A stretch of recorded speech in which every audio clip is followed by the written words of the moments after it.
আমরা একটা camping spot খুঁজছি, সেখানে আগুন জ্বালাবো, রাতটা কাটাবো। আমাদের মনে হয় এখানে ক্যাম্প করা উচিত। বাকি রাতটা ওরা কাঠ জোগাড় করলো আর ওদের জিনিসপত্রগুলো দেখলো। আমাদের কাছে এখন প্রায় 5 দিনের মতো খাবার রয়েছে, আর রয়েছে 2 জলের বোতল। এখানে বেশ কিছু জামা কাপড়, ওয়ার্ম জ্যাকেটস রয়েছে, আর বুম, একটা ফায়ার স্টার্টার। দেখা যাক এটা দিয়ে আগুন জ্বালাতে পারি কিনা।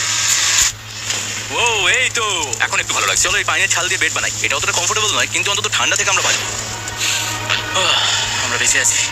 2 নম্বর দিন। আর পরের দিন সকালবেলা আমি ওদের প্রথম $10,000 দিলাম। তোমরা প্রথম রাতটা কেমন কাটালে? খুব ঠান্ডা ছিল। 24 ঘন্টা কেটে গেছে আর আমি কিন্তু $10,000 নিয়ে আসিনি। তোমরা জানতে চাইবে না কেন? জিজ্ঞেস তো করতেই হবে, তাই না? Okay, একবার উপরের দিকে তাকাও। ও মাই গড। এই নাও। প্রত্যেক 24 ঘন্টা অন্তর আমরা প্লেন থেকে নিচের দিকে $10,000 করে ফেলবো। এই দেখো $10,000। একটা প্যারাসুট ব্রিফকেসে। যাও ওটা ধরো, আগে ধরো, ধরো ওটা। ভাই এটা তো পাগলামো। ভাই আমরা এই ভিডিও শেষ হতে হতে বড় লোক হয়ে যাবো। আর ওই টাকাগুলো ছাড়াও আমি তোমাদের একটা ফ্লেয়ার গানও দিচ্ছি। ও, এটা আকাশে শুট করলে এই চ্যালেঞ্জটা শেষ হয়ে যাবে আর তোমরা টাকাগুলো নিয়ে বাড়ি চলে যেতে পারবে। আচ্ছা আমরা এখানে থাকবো কতদিন? 1 বছর মানে 3.6 মিলিয়ন হলে দারুণ ঠিক হয়। আছে, তাহলে আমাদের প্ল্যান 1 বছর থাকা। এটা দুভাগ করে নিচ্ছি। এটা ঠিক আছে। তোমার, এটা আমার। আমরা এখন আর এটা ফায়ার করতে পারবো না। কিন্তু ভিডিওতে পরের দিকে ওদের প্ল্যান ঠিক মতো কাজ করলো না। আমার আর ভালো লাগছে না। আমাকে ফ্লেয়ার গানটা চুরি করতেই হবে। এটাকে যদি আমি শুট করি তাহলে আমি বাড়ি ফিরতে পারবো। তুমি যদি এই ফ্লেয়ারটা ফায়ার করো তাহলে আমি কিন্তু তোমাকে শেষ করে দেবো। তাহলে তুমি বড়লোক হওয়ার জন্য তৈরি? একদম। তৃতীয় রাত্রে ওদের মাটিতে শোবার কারণে ঠিক মতো ঘুম হয়নি। পরের 10,000 পাওয়ার পরে ওরা নিজেদের শেল্টার বানাতে শুরু করলো। আমি আমার জ্যাকেট ইউজ করে পাইনের ছালগুলো নিয়ে যাচ্ছি শেল্টার বানাবার জন্য। আমি এই মেটাল পিসটা এখান থেকে কুড়িয়ে পেয়েছি, আর আমার মনে হয় এটা দিয়ে শেল্টারের ছাদটা ভালো তৈরি করা যাবে। লেয়ার 1 তৈরি হয়ে গেছে। বুম। এই জায়গাটা আমাদের এখন কাজ করতে হবে। এখানে তোমরা দেখতেই পাচ্ছ স্ট্রাকচারাল পোলস আছে। আমরা প্যারাসুটস এবং তার দড়িগুলো ব্যবহার করব যাতে আমাদের শেল্টারটা বৃষ্টি থেকে বাঁচতে পারে। সবাই ভাবছে আমরা হয়তো আমার জন্য এই চ্যালেঞ্জটা হেরে যাবো, কিন্তু এই টাকাটা আমার বাচ্চাদের ভবিষ্যতে কাজে লাগবে। চতুর্থ দিনে ওরা পানীয় জল খুঁজতে বের হলো। দেখো ওদিকে একটা জলাশয় রয়েছে। আমার মনে হচ্ছে এটা বয়েল করে খাওয়া যায়। হ্যাঁ, আমাদের কিন্তু একটু কেয়ারফুল থাকতে হবে। এই জলে কিন্তু প্রচুর ব্যাকটেরিয়া আর প্যারাসাইট আছে। জলটার টেস্টটা কিন্তু বেশ ভালো। এবার আমরা ঘুমোবো। আশা করছি ব্রিজ আমাকে জড়িয়ে ধরে শোবে, কারণ বাইরেটা খুব ঠান্ডা। এটা আমাদের 3 নম্বর দিন যেখানে আমরা 2 ঘন্টা ঘুমোতে পেরেছি। আর এখানে সত্যি খুব ঠান্ডা। আর এখন যদি বৃষ্টি হয় তাহলে হসপিটালে ভর্তি করতে হবে। কিন্তু আমি এটা $10,000 জন্য করবো। তখন ওখানে তাপমাত্রা সহ্য ক্ষমতার বাইরে ছিল না। আমাদের খাবার দাবার প্রায় শেষ হয়ে আসছে। গ্রিজ এটাকে বলছে উপোস, যেটা খাবার পুড়িয়ে যাওয়ার থেকে শুনতে ভালো। কয়েকটা দিন পরে ওদের খাবার নিয়ে খুবই সমস্যায় পড়তে হয়েছিল। আমরা আজকে সকালে 1 পিস বিফ জার্কি খেয়েছি। জিমি আমাদের 5 দিনের মতো খাবার দিয়েছিল, কিন্তু আজকে 9 নম্বর দিন। এগুলো গ্রিন ব্রায়ার লিভস। গ্রিজ বলেছে এগুলো নাকি খাওয়া যায়। এটা একদম ক্লিয়ার ছিল যে এখন ওদের খুবই খিদে পেয়েছিল। তাই আমি 10 নম্বর দিনে ওদের জন্য একটা সারপ্রাইজ নিয়ে গেলাম। ওরা অফিশিয়ালি 10টা দিন কাটিয়ে ফেলেছে। পেরেছি ভাই। এই নাও তোমার ব্রিফকেস। আর এখন চলে যেও না, কারণ চ্যালেঞ্জটা এবার ইন্টারেস্টিং হতে চলেছে। হেলিকপ্টারটা এদিকে নিয়ে এসো। ও ভাই, আমি নার্ভাস ভাই। ও মাই গড। ঠিক আছে, আমি এবার এক্সাইটেড হয়ে পড়ছি। 10 দিন সেলিব্রেট করার জন্য আমি তোমাদেরকে প্রথম অফার দিতে চাই। আমি জানি তোমরা পাতা খেয়ে ক্লান্ত হয়ে পড়েছো, তাই আমি তোমাদের জন্য 10 দিনের খাবার এনেছি, যেমন অনেক মশলা, 2টো টার্ফ আর মাছ ধরার জন্য যা যা প্রয়োজন। তোমরা যা জিতেছো তার মধ্যে থেকে $50,000 দিলে তবে এগুলো পাবে। তোমার বিফ জার্কি চাই? এখন খাবে না কিন্তু? বিনসগুলো কেমন ভালো? ও একদম। এই তো বস। কফি। তোমাদেরকে আমরা ভাবার সময় দিচ্ছি, আমরা 10 মিনিট পরে আসছি। প্লিজ, এটা কিন্তু ইয়ার কি নয়। আমাদের এই জিনিসগুলোই লাগবে ফিশিং করার জন্য। 50,000। 50,000। যদি ওরা অফারটা না নেয় তাহলে ওরা বড় বোকামি করবে। 10 দিনের খাবার মানে হলো ওরা $1,00,000 কামাবে আর ওদেরকে দিতে হবে মাত্র 50,000। আমি তো ওদেরকে সাহায্য করতে চাই। চলো তাহলে কথা বলে নি। হ্যাঁ, চলো যাওয়া যাক। ঠিক আছে জিমি, যদি তোমরা 60 সেকেন্ডের মধ্যে ডিসিশন নিতে পারো তাহলে আমি 2টো ফেস্টিভ্যাল বার দেবো। নেব। আমরা নিচ্ছি। আরে 59 সেকেন্ড এখনো বাকি আছে, কিন্তু ঠিক আছে। এই দুটো এখানে আমি রেখে দিলাম। 50,000 এর জন্য ধন্যবাদ। অনেক ধন্যবাদ। Thank you. খাবারটা এনজয় করো। ও তার সাথে তোমরা ক্রেডটাও পেলে। Thank you. Thank you Jimmy. Thanks Jimmy. আমাদের এই অফারটা নিতেই হতো। এই সপ্তাহের খাবারের দাম আমার বাচ্চাদের কলেজে পড়ার খরচের সমান। হ্যালো। ভাই, আমার এখনো বিশ্বাস হচ্ছে না যে আকাশ থেকে আমাদের জন্য টাকা পড়ছে। ক্রেটে যা খাবার আছে তাতে ওদের 10 দিন চলে যাবে, কিন্তু ওদের 1 বছর থাকতে হলে তাহলে আমরা 1 বছর থাকবো। ওদের নিয়মিত খাবারের সোর্স খুঁজতে হবে। আপনারা সবাই নিশ্চয়ই ভাবছেন যে আমরা কেন মাছ ধরছি না। আসলে সামনে যে জলাশয়টা আছে সেখানে কোনো মাছ নেই। আমাদের একটা প্রবাহিত জলধারা চাই যেখানে আমরা মাছ ধরতে পারবো। আর হেজ যখন ওর বাচ্চাদের ব্যাপারে নালিশ করছিল, আমার 2 বছরের বাচ্চারাও যে খুব ভালো ঘুমোয় তা নয়। তখন এটা হলো। আমি ভাবছি বাবা হয়ে এটা কি? এটা একটা নদী, এটা কোনো জলাশয় নয়, এটা একটা প্রবাহিত জলধারা। এখানে মাছ থাকবেই। আরে ভাই, এদিকে দেখো, এখানে একটা ডক মতো করা রয়েছে। এটা কিন্তু ফুড আর শেল্টারের জন্য একটা পারফেক্ট জায়গা। আর কয়েকটা দিন পরে ওরা ভয়ানক ঝড় বৃষ্টির সম্মুখীন হলো। ও বৃষ্টি। অ্যাটলিস্ট এখন আমাদের $1,00,000 হয়ে গেছে। ওরা ঠিক করলো ওদের শেল্টারটাকে তুলে নিয়ে যাবে যেখানে জলের নতুন সোর্স পেয়েছিল। গুড মর্নিং গ্রিজ। তুমি সবসময় আমার আগে কি করে উঠে পড়ো? আমরা মরা গাছে কাঠ সংগ্রহ করছি যাতে আমরা স্ট্রাকচারটা ঠিকঠাক দান করতে পারি। তারপর আমরা এগুলোকে এ ফ্রেম শেপে ব্যালেন্স করাবো আর লেন্থটা বুঝে বাকিটা কেটে নেবো। আমায় ক্ষমা করো। না ঠিক আছে, আমি তোমার পড়ে যাওয়ার আটকাতে পেরেছি। ক্ষমা করো। যাই হোক, হয়তো ওদের শুরুটাই ভুল ছিল, কিন্তু যখন ওরা স্ট্রাকচারটা তৈরি করে ফেললো, পরের গোটা দিনটা ধরে ওরা ওদের শেল্টারটাকে আরো মজবুত করলো। ওরা একটা ডক তৈরি করলো নদী থেকে মাছ ধরবার জন্য। ডক তৈরি হয়ে গেছে। দারুণ হয়েছে। আর আমরা এখন এখান থেকে মাছ ধরতে পারবো। ভালো না? হ্যাঁ, বলেইছিলাম। কিন্তু সবথেকে কঠিন ব্যাপার ছিল স্লিপিং ব্যাগ ছাড়া এই ভয়ঙ্কর শীতের মধ্যে ঘুমানো। রাতে খুব ঠান্ডা পড়ছে, হাত পা ঠান্ডা হয়ে যাচ্ছে। স্লিপিং ব্যাগের দরকার ছিল। তাই আমি জানতাম আমার পরের অফারটা কি হতে চলেছে। আজকে 20 নম্বর দিন আর ওরা আরো ঘন জঙ্গলের ভিতরে চলে গেছে, তাই আমরা ফটো করে যাচ্ছি। তুমি কি ওই দিক থেকে কোনো আওয়াজ শুনতে পাচ্ছ? কি বলে তুমি? কোনো বোট আসছে? যে কোনো সময় আমরা ওদেরকে খুঁজে পেয়ে যাবো আর ওদেরকে একটা মজার অফারও দেবো। কেমন আছো তোমরা? আরে জিমি, কেমন আছো? দুটো কথা। প্রথমত, প্লেন গেছে মেইনটেনেন্সে, তাই আমি টাকাটা নিজের হাত দিয়ে দিচ্ছি। আরে, ঠিক আছে, ঠিক এই আছে। তোমার $10,000। এখন তোমরা টোটাল জিতে নিয়েছো $1,40,000। দ্বিতীয়ত, তোমাদের জন্য আরেকটা অফার। অফারটা দেখাও, ঢাকনাটা খুলে ফেলো। এই তো, ও তোমরা আমাকে $10,000 দিতে পারো এই রেড স্লিপিং ব্যাগের বিনিময়ে, অথবা $50,000 এই দুটো স্লিপিং ব্যাগের জন্য। কি দুটো নেওয়ার জন্য 5 গুণ বেশি দিতে হবে? আরে ভাই, এটা কি একবার দেখতে পাবে? হ্যাঁ, একবার তো খুলে হ্যাঁ, দেখা উচিত। দেখো তোমরা, দাঁড়াও আমি একবার এর ভেতর ঢুকে দেখি। এই স্লিপিং ব্যাগগুলি আমরা আন্টার্কটিকাতে ব্যবহার করেছিলাম, যেগুলো খুব ভালো কাজ করে। এই হলো ওয়েদার ফোরকাস্ট, পরের সপ্তাহে খুব ঠান্ডা পড়বে, আচ্ছা। তাই তোমাদের একটা অন্তত কেনাই উচিত। আমাদের চ্যালেঞ্জটা শুরু হওয়ার সময় থেকে আজ পর্যন্ত সেভাবে আমাদের কাছে কিছুই নেই। আমরা এটাতে অভ্যস্ত হয়েছি। আমাদের কাছে এখন বেডিং আছে, পাইন স্ট্র আছে। সত্যি বলতে আমরা খুব ভালো করছি এই ঠান্ডাতেও। আমি তো স্লিপিং ব্যাগ চাই, কিন্তু এই $50,000 আমি অ্যাকচুয়ালি আমার বইয়ের থেকে গ্রিজের বেশি কাছে শুই, তো আমি একটু মজা করছি না। তার মানে তোমরা দুটোই নেবে না বলছো? রাতে খুব ঠান্ডা পড়েছিল, স্লিপিং ব্যাগ নেই। হ্যাঁ, তো আমার মনে হয় আমাদের এটা চাই না। হ্যাঁ ঠিক বলেছো। ওয়াও, ওরা একটাও স্লিপিং ব্যাগ নিল না। ঠিক আছে ছেলেরা, এগুলো বন্ধ করে দাও। ওরা হয়তো স্লিপিং ব্যাগ ছাড়াও সার্ভাইভ করে ফেলবে, কিন্তু খাবার ছাড়া সার্ভাইভ করা অসম্ভব। বৃষ্টির দিনে ওদের বেশি কাজ ছিল না, তাই ওরা একটা রুটিন বানিয়েছিল যার মধ্যে ছিল জল গরম করা, শেল্টারের কাজ করা আর মাছ ধরা। কিন্তু তারা মাছ ধরতে পারছিল না। আমরা আশেপাশে একটু চারা ছড়িয়ে দিয়েছি, আশা করছি মাছগুলো নদীর নিচ থেকে চারার দিকে এগিয়ে আসবে। দিনের পর দিন তারা মাছ ধরতে ব্যর্থ হচ্ছিল, দেখি একবার চেক করে যদি কোনো ক্যাটফিশ আটকে থাকে তো। কিন্তু হঠাৎই তারা এই কাজে সফল হয়ে গেল। ও ও ও গ্রেস, যদিও প্রকৃতি এখানে অনেকটাই নিষ্ঠুর ছিল। এটা আবার কি?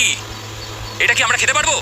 প্রথম মাছ, এটা একটা কুঁচে, আর আমরা এটাকে চারকোলের উপর গ্রিল করে খাবো। এখন আমরা এটাকে আমেরিকান স্টাইলে তৈরি করবো। এই প্রথম 27 দিনের পর আমরা কিছু একটা ধরে খেতে চলেছি, যেটা দারুণ হতে চলেছে। আমরা এটা পেয়ে খুব খুশি, আশা করি এটা সুস্বাদু হবে। জানি না এটাকে ডিলিশিয়াস বলা উচিত কিনা, কিন্তু ওরা 30 দিন ধরে একদিনও ফ্রেশ খাবার খায়নি, তাই ওরা এখন পাথর খেলেও সেটাও সুস্বাদু লাগবে। এটা দারুণ খেতে। এটা ফাটাফাটি। খুব সাধারণ রান্নাতে এটা খুব সুস্বাদু খেতে লাগছে। আমরা যদি এভাবে মাছ ধরতে পারি, আমরা এখানে অনেকদিন থাকতে পারবো ভাই। হ্যাঁ ভাই ঠিক বলেছো। $3.6 মিলিয়ন। নাইট। 28 নম্বর দিনে ওরা ওদের নতুন শেল্টারের ভিতরে বিছানা তৈরি করা শুরু করে দিল। দুটো ক্ল্যাম্প তৈরি হবে, এই একটা, পাশ থেকে দুটো কাঠ শুয়ে দেবো, ওপর দিকে একটা ছোট টুকরো বিছিয়ে দেবো, আর তারপর আমরা দারুণ একটা ম্যাট্রেস তৈরি করবো প্যারাশুট। আর ওরা শেল্টারটাকে এত ভালো করে বানিয়েছে সেটা দেখার পরে আমি ভয় পাচ্ছিলাম যে আমাকে না ওদেরকে $1,000,000 দিতে হয়। আমার কাছে একমাত্র যেটা নেই সেটা হলো বাং বেডস। হ্যাঁ, সত্যি এটা খুব খারাপ ব্যাপার। ওরা এই জলাশয়ের পাশে নতুন শেল্টারটাকে গড়ে তুলতে সবকিছুই ব্যবহার করছিল, কিন্তু ওরা একটা বিশাল ভুল করে ফেললো, কারণ ওরা আর ইল মাছ ধরতে পারবে না। ছিঁড়ে গেল। আমি আমার সদ্য জন্মানো বাচ্চার থেকে বেশি দিন এই জঙ্গলের ভেতর কাটিয়ে ফেললাম। এছাড়াও আমার একটা 2 বছরের ছেলে রয়েছে, আমার বউ একা রয়েছে। বাচ্চাগুলোকে কি করে বোঝাবে যে বাবা কাজে গেছে, সে কথা বলতে পারবে না, কল করতে পারবে না, দেখা করতে পারবে না। মনে হচ্ছে ওরা এবার কিছু একটা অফার দেবে। আচ্ছা, আমাদের এখন ঠিক কি কেনার প্রয়োজন আছে? আমাদের ফায়ারউড পেটি অনেকটা সময় চলে যায়। যদি ওরা ফায়ারউডের অফার দেয় তাহলে আমাদের পক্ষে খুব ভালো হবে। এর জন্য আমি $10,000 দিতে পারি। আমরা এখন জঙ্গলের একেবারে মাঝখানে আছি, এমনকি আমি জানিও না এখন আমি কোথায় আছি। ঠিক আছে, কেমন আছো তোমরা? ভালো আছি ভাই, তুমি কেমন আছো? 1 মাস সেখানে সার্ভাইভ করার পুরস্কার হিসেবে আমি তোমাদের জন্য একটা দোকান এনেছি। ওকে। আমরা তোমাদের ব্লগ ফুটেজ দেখে তোমাদের যা প্রয়োজন সেগুলোই এনেছি, যেমন ফায়ারউড, একটা শোভেল, রান্না করার জিনিসপত্র, বেডিং, এমনকি বই আর বোর্ড গেমসও। এগুলোর খুব বেশি দাম নয়, কিন্তু আমি নেব $10,000 করে। ও ভাই, এটা তোমাদের স্টোর, তোমরা শপিং করতে পারো। ঠিক আছে। আমাদের কাছে $2,40,000 রয়েছে। কিছু দেখা যাক। এগুলো কি? ওগুলো মশারি। ও, আমরা প্যারাশুট দিয়ে করে ফেলেছি, এটা দরকার। হ্যামক্স গুলো কেমন? আমার হ্যামক্স ভালো লাগে, কিন্তু আমরা এখনো প্যারাশুট দিয়ে বানানোর চেষ্টা করিনি। প্লিজ আমাকে বলো তো, প্যারাশুট দিয়ে তোমরা কি বানাতে পারবে না? সবকিছু। ঠিক আছে, তোমাদের কি ফায়ারউড চাই? কত এটা টাকা তো- দেবে তুমি? ওই ওখানে যতটা রাখা আছে। যদি আনলিমিটেড ফায়ারউডটা, তাহলে আমরা কিনবো। আমি ওদেরকে প্রয়োজনীয় সব জিনিসই অফার করেছিলাম, কিন্তু তাও ওরা কোনো জিনিসই নেয়নি। এবার আমার মনে হচ্ছিল ওরা হয়তো নেভির কেউ বা সার্ভাইভাল এক্সপার্ট। তোমরা এখান থেকে যা খুশি কিনতে পারো। তোমরা 10,000 করে প্রতিদিন পাচ্ছ, তাহলে 10,000 দিয়ে কিনবে? না, আমরা কিনবো না। ঠিক আছে। 1000 বছর ধরে আমি এটা ভেবেই যাবো যে কেন ওরা এগুলো নিল না। পরের বার আমি তোমাদের টাকা নিশ্চয়ই খরচ করাবো। ঠিক আছে, আমরা ঠিক আছে ভাই, চলো দেখা হচ্ছে। ওই ওরা চলে যাচ্ছে। ওর ব্যাংক হিসেবে। একটু দাঁড়াও, তোমাদের জন্য আমার কাছে একটা সারপ্রাইজ আছে। নোলান, এগুলো কি বলতো? অনেকগুলো ফোন, পুরো 1000টা ফোন আছে এখানে, কারণ পরের 7 দিনে আমি আমার 1000 জন র্যান্ডম সাবস্ক্রাইবারকে একটা করে ফ্রি স্যামসাং গ্যালাক্সি S24 দেবো। আমি $1,000,000-এরও বেশি এই ফোনগুলোর পিছনে খরচা করেছি, আর এগুলো আমি তোমাদেরকে দিয়ে দেবো। এগুলো পাওয়ার জন্য তোমাদেরকে শুধুমাত্র সাবস্ক্রাইব করতে হবে, এগুলো একদম ফ্রি। তোমরা আমার চ্যানেলের জন্য যা যা করো সেগুলো আমার কাছে ভীষণই দামি। সাবস্ক্রাইব, ফোনগুলো জিতে নাও। চলো যাওয়া যাক। ওরা আমার অফার করা কোনো জিনিস না নিয়েই সার্ভাইভ করে যাচ্ছিল, কিন্তু ওরা কয়েকদিন ধরে একটাও মাছ ধরতে পারেনি। যদিও টাকা ওদের কাছে আসছিল, কিন্তু খাবার ওদের কাছে ছিল না, তাই ওদেরকে মাছ ধরতে হতোই। ঠিক আছে, আমি আমার বেল্টের লাস্ট ঘাটে চলে এসেছি। আমার মনে হয় আমাদের কাছে আর 2 দিনের মতো খাবার বাকি আছে। এটা খুব একটা ভালো খবর নয়। একটা বোট ছাড়া এই নদীতে মাছ ধরা অসম্ভব। আমাদের ওই বড় নদীতে যেতে হবে, আর ওখানে পৌঁছতে পারলে আমরা মাছ ধরতে পারবো। তাহলে আমাদের প্রবলেম সলভ হয়ে যাবে। আর ওদের খাবার সময়ের সাথে সাথে দ্রুত ফুরিয়ে আসছিল, তাই ওদের যদি খাবার পেতে হয় তাহলে ওদের জলাশয় পেরিয়ে সামনে যে নদী আছে সেই নদীতে গিয়ে মাছ ধরতে হবে। আমি খুব রিস্ক নিয়ে এত ক্যালোরি বার্ন করছি, কিন্তু আমাকে এটা করতেই হবে যাতে আমি খাবার জোগাড় করতে পারি। কিন্তু অনেকটা পথ অতিক্রম করার পরে ভেস যা খুঁজছিল সেটা পেয়ে গেল। ও মাই গড, এই দেখো বড় নদী। দেখে মনে হচ্ছে এটা পৃথিবীতে দেখা আমার শ্রেষ্ঠ জিনিস। এখানে একটা বড় নদী পাওয়ার ফলে আমরা এই জঙ্গলে আরো অনেক বেশি দিন সার্ভাইভ করতে পারবো। সৌভাগ্যবশত ওর কাছে একটা সিক্রেট ওয়েপন ছিল। আমি আর গ্রিজমিল একটা ফিশিং পোল তৈরি করেছি যাতে মাছ ধরা আরো সহজ হয়ে যায়।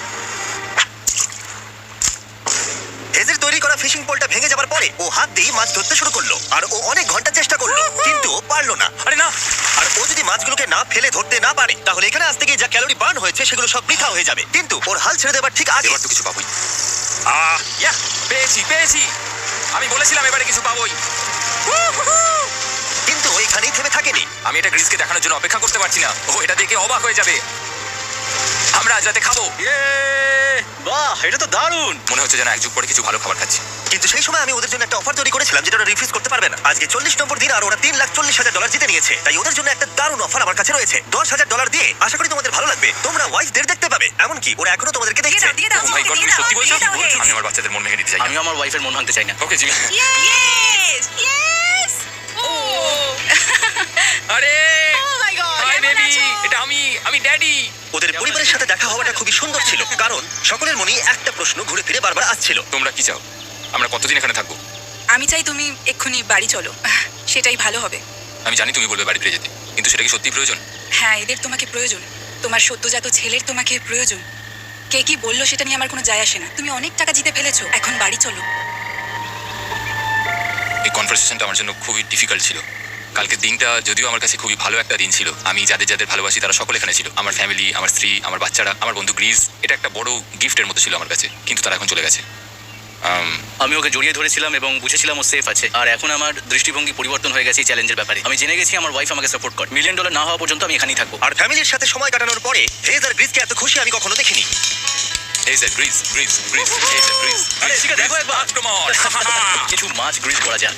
দেখো এটা দারুণ। তারপরে এমন কিছু হলো যেটা ওরা আশাই করেনি। ও, 4 লাখ এখন ডলার। ওদের দেখে মনে হচ্ছিল ওদের মাথা কাজ করছিল না। এখন আমরা আর কোনো কিছু নিয়ে ভাবছি না, আমরা শুধু এখন টাকা নিয়ে ভাবছি। ওরা খুবই উৎসাহী ছিল, কিন্তু ওদের সামনে একটা সমস্যা এখনো ছিল। ওদের নদীতে মাছ ধরতে যাওয়ার জন্য এই বিশাল জলাশয়টাকে পেরোতে হতো। কিন্তু ওদের কাছে একটা বোট থাকলে ওরা সহজেই এখান দিয়ে ভেসে নদীর কাছে যেতে পারতো। আমি একটা বোট তৈরি করছি। প্ল্যানটা হলো লাঠি দিয়ে একটা ফ্রেম তৈরি করা, নিচেই প্যারাশুটটাকে আটকে দেওয়া, যাতে পুরো জিনিসটা ভেসে থাকে। আমার এই বোটটাকে দেখে খুব একটা কনফিডেন্স ফিল হচ্ছে না। এই জলাশয়টাকে যদি আমরা এই বোটে করে পার করতে পারি, তাহলে আমরা খুব সহজে বড় নদীতে পৌঁছতে পারবো। আমরা প্রথম ট্রায়াল করব আমার সুন্দর জাহাজে। হয়ে গেছে। Greece. Dan Dan Dan Dan.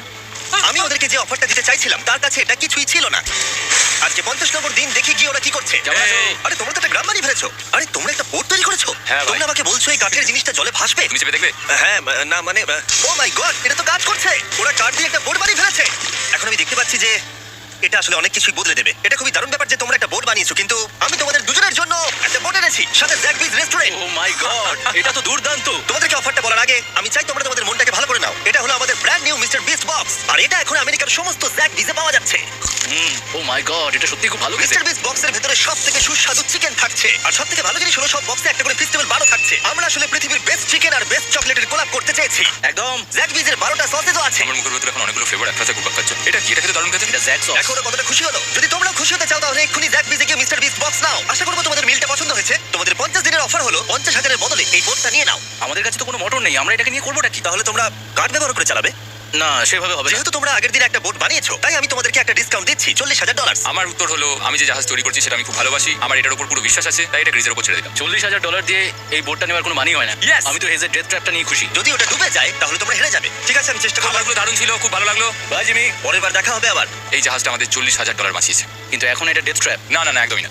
ভাই, যখন আমরা এটা শুরু করেছিলাম তখন উইন্টার ছিল, কত ঠান্ডা ছিল মনে আছে? হ্যাঁ, এখন সবকিছু খুবই সুন্দর আর গরম। আর দেখতে দেখতে বসন্ত চলে এলো, আর ওদেরকে দেখে খুবই কমফোর্টেবল মনে হচ্ছিল। এখানে প্রচুর ফুল ফুটে আছে, আর সেটা দেখতে বেশ ভালো লাগছে। আজকে কত নম্বর দিন? আমি জানি না, আমার গুলিয়ে গেছে সবকিছু। আমি প্লেনের আওয়াজ শুনতে পাচ্ছি, আসছে। কোথায়? আমাদের দিকেই আসছে। এই ব্রিফকেসটা এলে আমাদের $4,40,000 হবে। এখন হেজ আর গ্রিজের টাকার চেয়ার তৈরি করা হবে। আমি এই ডলারগুলোর 80% আমি আমার বিজনেসের কাজে লাগাবো। আমার ক্ষেত্রে আমি চাই না কেডি 24 আওয়ার শিফটের কোনো কাজ করুক। এই টাকাটা ওর আর আমার পরিবারের উপর খরচ হবে। ওয়েদার যদিও খুবই ভালো ছিল, কিন্তু নতুন সমস্যা এলো, যেমন সাপ আমি সাপের ছবল খেতে চাই না। আর ইঁদুর। বেরো এখান থেকে প্রত্যেকটা রাত্রে। ও মাই গড। এর ফলে তাদের ভালো করে ঘুম হচ্ছিল না, আর ওরা বিরক্ত হচ্ছিল। দেখে মনে হচ্ছে হেজ স্ট্রাগল করছে এখানে আসার জন্য। হেজ, আমার কোনো সাহায্য চাই। কি মনে হচ্ছে দেখে? এই হাওয়ার মধ্যে জানো কত কষ্ট হচ্ছে প্যাডেল করতে? তুমি ওখানে গিয়ে ফিশিং লাইন ঠিক করছো না কেন? একটা কথা বলছি, এই সময় আর কি আমার একদম পছন্দ হচ্ছে না। ও খুব রেগে আছে। তুমি ওই লাইনটা একবার চেক করবে? তোমার কি মনে হয় আমি কি করছি? আরে আমি তো শুধু বললাম। আমি যেটা করছি সেটাই আমায় আবার করার কথা মনে করিয়ে দেওয়ার জন্য ধন্যবাদ। খুব রেগে আছে। এটা মনে রাখবে যে হেজ আর গ্রিজ এখন খুবই ভালো বন্ধু হয়ে গেছিল, কিন্তু হেজের ধৈর্য কমে আসছিল। গ্রিজের কথা তার আর ভালো লাগছিল না। গ্রিজের এই জট খোলার আইডিয়াটা একদমই কাজ করছে না। জানতাম করবে না, কারণ ওটা একটা স্টুপিড আইডিয়া। হেজ, আমাকে ক্ষমা করে দাও। আমি জানতাম না আমার কথা তোমার খারাপ লেগে যাবে। আমি জানতাম না যে তুমি অ্যাকচুয়ালি আপসেট হয়ে রয়েছো। কোনো ব্যাপার নয়। ঠিক আছে, আর তাই বিরক্ত হয়ে হেজ তার ক্যামেরাটাকে বন্ধ করে দিল আর নদীপথ ধরে চলতে থাকলো, যেখানে হেজ তার নতুন ক্যাম্প করলো। হেজ এখন গেছে মাছ ধরার জন্য, মনে হয় এখান থেকেও বেরোতে চায়। আমি শুধু ভাবছি যে আজকে মনে হয় রাতে খুব ঠান্ডা পড়বে, ও কয়েকদিনের মধ্যে না ফিরলে খুঁজতে যেতে হবে। ওকে এখন চিয়ার আপ করা দরকার। তো আমাদের এখানে একটা বড় বোর্ড আছে যেটা জিমি ফেলে গেছিল আমাদের জন্য, তাই কিছু কেস আমি নিচে রাখবো এবং তার উপর এই বোর্ডটা রেখে একটা টেবিল বানাবো। বাহ, টেবিলটা তো বেশ শক্ত সমর্থ হয়েছে, দারুণ। আর হেজ যখন ফিরে এলো তখন ও খালি হাতে আসেনি। মনে হচ্ছে হেজ তার অ্যাডভেঞ্চার করে বাড়ি ফিরে আসছে। আরে দুর্দান্ত! আরে এগুলো তো সি ট্রট। আমি খুব ক্লান্ত হয়ে গেছি, আমি একটু রেস্ট নিতে চাই। হ্যাঁ যাও শুয়ে পড়ো। গ্রেস, হ্যাঁ বলো। এটা কি? আমাদের টেবিল। তুমি টেবিল তৈরি করেছো? হ্যাঁ, ও ভাই, মনে হচ্ছে ও একটু খুশি হয়েছে। এটা একটা $1,00,000 টেবিল। গ্রেস, তোমাকে স্বাগত ভাই। ফিরে এসে ভালো লাগছে ভাই। এই জিনিসগুলো পেয়ে ওদের বন্ধুত্ব আরো গভীর হলো, কিন্তু একটা প্রশ্ন তখনও ছিল, কতদিন আর ওরা থাকবে? আমাদের একটা সিরিয়াস আলোচনা করতে হবে, হ্যাঁ বলো। মানে শেষটা। হুম, সত্যি কথা বলতে আমি হয়তো 5 দিন আগেই শেষ করে ফেলতাম। দেখো আমরা এক সপ্তাহ যদি আরো কাটাতে পারি তাহলে কিন্তু আমরা দুজনে $35,000 করে পাবো। যদি আমি ফ্লেয়ার গানটা 70তম দিনে চালিয়ে দিই তাহলে তোমার কেমন লাগবে? তাহলে আমার আমার আমার সত্যি খারাপ লাগবে। আর আমার একটা প্রস্তাব আছে যে 70 দিনের মাথায় আমরা মিটিংয়ে বসবো এবং ঠিক করবো যে আমরা এখানে থাকবো কি থাকবো না। সেই ভালো। আমি গ্রিসকে প্রমিস তো করলাম আমি থাকবো, কিন্তু আমার আর থাকতে সত্যি ভালো লাগছে না। Good morning guys. এখন হেজ একটু আপসেট হয়ে রয়েছে সকাল থেকে, ও কিছু বলছে না, চুপচাপ হয়ে রয়েছে। আমি ওর জন্য চিন্তিত। গ্রিসের সাথে কথা হয়েছে, যেটা মনে হলো ও চাইছে আমি আরো বেশি দিন থাকি, আরো অনেক অনেক বেশি দিন থাকি, কিন্তু একটা পয়েন্টে গিয়ে আমাকে আমার কথা ভাবা বন্ধ করে আমার বাচ্চাদের কথা ভাবতে হবে। আবার একটা দিন। হ্যাঁ, ও ও ও ও, না না না না না না, এ বাবা এটা কি হয়ে গেল? যা, হেজ যাচ্ছে ওই কেসটা চেক করতে যেটা এইমাত্র আকাশ থেকে পড়লো। 70তম দিন। গ্রিসের সাথে যেটা নিয়ে আলোচনা করেছিলাম, জানি না ও কি ভেবেছে, দেখি ও কি বলে। আমরা এখন এই টাকাগুলো নিয়ে কি করবো? তোমার সাথে কথা বলার আছে, আমি ফ্ল্যাটটা শুট করতে চাইছি। এ ব্যাপারে তোমার কি মনে হয়? আমি আরো কিছুদিন থাকতে চাই। আমি জানি তুমি অনেকদিন ধরেই ফ্যামিলির থেকে দূরে রয়েছে, তাই জানি জানি জানি, আমরা এ ব্যাপারে অনেকবার কথা বলেছি। আমি শুধু জানতে চাইছি তোমার মতামত কি, হ্যাঁ কি না। তুমি আর একদিন থাকতে পারবে? তুমি অন্তত 24 ঘন্টা সময় দাও নিজেকে। আমি শুধুমাত্র এতদিন ধরে ভাবার জন্য। ভেবেই চলেছি, কিন্তু তুমি যদি আরেকদিন থাকতে চাও তাহলে চলো। কেমন আছো তোমরা? ভালো, তুমি? দারুণ। চলো একটু বরং হেঁটে আসা যাক, ওইদিকে চলো যাই। হেজ থাকলে এই কোশ্চেনটা করতে পারতাম না। হ্যাঁ। তোমার কি মনে হয় আর কতদিন তুমি এখানে থাকবে? দেখো আমি 45 দিন এখানে হ্যাঁ। থাকতে চাই, সেটাই আমি চেষ্টা করবো। তোমার কি মনে হয় ও কতদিন থাকবে? ও রোজ বেরিয়ে যাবার কথা বলছে। তুমি কতবার ফ্ল্যাটটা শুট করবার কথা ভেবেছো? প্রত্যেকদিন। তাহলে করনি কেন? সত্যি কথা বলতে গ্রিজের জন্য। ও $1 মিলিয়ন জিততে চায় আর আমি ওটাতে না বলতে পারছি না। ওর কথাটা ওর দিক দিয়ে ঠিক, কিন্তু আমি আমার হ্যাঁ। পরিবার নিয়ে ভাবছি। হ্যাঁ, যখন তুমি ফ্ল্যাটটা চালাবে সেটা দেখার মতো হবে। হ্যাঁ, আমি আর অপেক্ষা করতে পারছি না। কাল রাতে ঘুম হয়েছে? হুম। আমি গ্রিসকে হতাশ করতে চাই না, কিন্তু আমার আর ভালো লাগছে না। আমি একবার আমাদের ফার্স্ট ক্যান্টার কাছে ঘুরতে এলাম, যেখানে আমি আর গ্রিস প্রতি রাতে কাঁধে কাঁধ ঠেকিয়ে ঘুমিয়েছি, আর সেটাই আমাদের বন্ধুত্বটাকে আরো মজবুত করেছে। আমি টাকার থেকে হয়তো মুখ ঘুরিয়ে নিতে পারবো, কিন্তু এত ভালো একটা বন্ধুকে আমি হতাশ করতে চাইছি না। আর এই বন্ধুত্ব আমার কাছে খুবই গুরুত্বপূর্ণ, কিন্তু এখন আমি শুধু ভাবছি কোনটা আমার পরিবারের জন্য আর আমার জন্য ভালো হবে। আমি হেজ ধৈর্য হারিয়ে ফেলেছিল, তাই সে গ্রিজের ব্যাগ থেকে ফ্লেয়ার গানটা বার করে চুরি করলো, কিন্তু এটাকে দুভাগে রেখে দেওয়া হেজেরই আইডিয়া ছিল। এখন আমাকে যেটা করতে হবে, এটাকে শুট করতে হবে, আর আমাকে আমার বাচ্চাদের কাছে ফিরে যেতে হবে। আমি জানি এটা খুবই চ্যালেঞ্জিং, আর আমরা এখানে যেটা করছি সেটা সহজ নয়, কিন্তু এটা আমি সত্যি বিশ্বাস করি যে তুমি যেটা করছো সেটা তোমার ফ্যামিলির জন্য। তুমি বুঝছো না, তুমি ওদের জন্যই এতটা কষ্ট করছো, যাতে ওদের জীবনটা আমার মনে হয় এখন এটা অন্যদিকে চলে যাচ্ছে। এখন আমার মনে হয় আমার ওদের সাথে আমার মনে হচ্ছে তুমি আপসেট হয়ে রয়েছো আর তুমি তোমার ফ্যামিলিকে খুব মিস করছো। আমার মনে হয় আমার কাছে তুমি টাকাটা সবসময় ম্যাটার একই করছে কথা না। ভাবছো টাকাটা বলে কোনোভাবেই ম্যাটার করছে না আমার কাছে। যেটা আমার এখানে আটকে রাখছে সেটা হচ্ছে তুমি, আর এখন আমার আর ভালো লাগছে না। দেখো আমার ফ্যামিলিরও কিন্তু আমাকে প্রয়োজন। তুমি মানুষকে খুব ভালোভাবে ম্যানিপুলেট করতে পারো।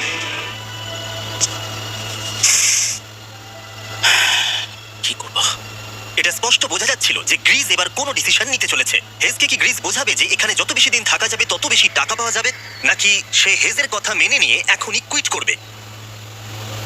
আমি জাস্ট ভাবতেই পারছি না যে কেউ এইরকম পরিস্থিতির মধ্যে দিয়ে যেতে পারে। আমি সত্যি ভাবতে পারছি না। আমি সত্যি তোমাকে নিজের ভাইয়ের মতো ভালোবাসি, আশা করি বুঝতে পারছো। আমি দুঃখিত, আমি তোমাকে জোর করেছি প্রত্যেকবার, প্রত্যেক মুহূর্তে। আমি তোমাকে হতাশ করতে চাই না, তুমি আমাকে হতাশ করোনি। আমি সেটাই করছি। ভাই দাদাকে কখনো হতাশ করতে পারে না, আর এটাই সত্যি। সবকিছুরই একটা শেষ আছে। আমাকে একবার ফ্লেয়ারটা দাও দেখি। আমি তোমায় একটা কথা বলতে চাই, ক্ষমা করো, এটা বুঝতে অনেকটা বেশি সময় নিয়ে নিয়েছি। আমার মনে হয় এখন এটা শেষ করার সময় এসে গেছে। আই লাভ ইউ বন্ধু। আই লাভ ইউ টু ভাই। তোমার দাদি খুব বাজে বন্ধ করেছে। আমার মনে হচ্ছে ফ্ল্যাটটাকে চালিয়ে দিচ্ছে, তুমি ওটা চালাও, চলো গিয়ে দেখা যাক। বড়লোক। বড় লোক। ও Hey, Jimmy. মাই গড, ওদেরকে প্রথম দিনে এরকম দেখতে ছিল, আর 74 দিন পরে ওদেরকে এরকম দেখতে লাগছে। পুরো পাগলামি। হ্যাঁ, ওদের পাগলের মতোই লাগছে। তোমরা 74 দিন এই জঙ্গলের বাইরে যাওনি। বাইরে যাওয়ার জন্য আর অপেক্ষা করতে পারছি না। একটা শেষ surprise. Oh my God, oh my God, Oh my God, Talia, Hayes, I love baby you. I love you. 74 দিন পরে ওরা জিতে নিয়েছে $6,70,000। আমার বিশ্বাসই হচ্ছে দেখার না। জন্য ধন্যবাদ। এরকম ভিডিও আরো দেখতে চাইলে আমাকে জানিও। মনে করি আমরা র্যান্ডম